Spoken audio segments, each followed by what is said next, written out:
એટલે second class સ્લીપરમાં અમારે જવાનું હોય.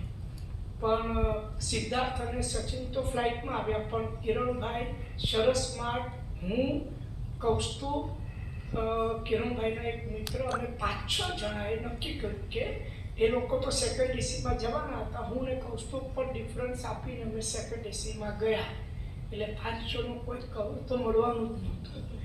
અને અમે ગયા એમની સાથે, અને મારી અને કૌસ્તુભની બેગ ચોરાઈ ગઈ કલકત્તાની ટ્રેનમાંથી. અમને સવારે આ લોકો લેવા આવ્યા, ઓર્ગેનાઇઝરોને, અમારી પાસે કશું જ નહીં.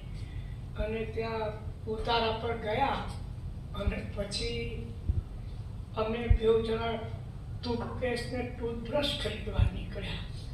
અને એક જોડી ચડ્ડા અને ટી શર્ટ ખરીદ્યા. અને આ બધું પછી અમે કલકત્તામાં ફરતા હતા તો ત્યાં એક જેમ આપણા ફાઉન્ટેનમાં બધી વિદેશી વસ્તુઓ વેચાય છે ને, એવી એક ત્યાં આગળ એક બજાર છે કલકત્તામાં. તો ત્યાં અમે ગયા ને બધા ગુંડાઓ ઘેરી વળ્યા અમને.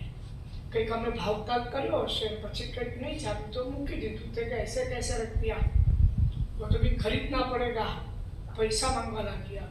એટલે કૌસ્તુભને મેં હવે 5-7 જણા ઘેરી વળ્યા હતા. મેં કૌસ્તુભને કહું કે તને આપી દે ને પૈસા, આપણે નથી નીકળી અહીંયાથી, આપણે પારકા શહેરમાં ક્યાં આપણે આ બધા સાથે લડવાનું.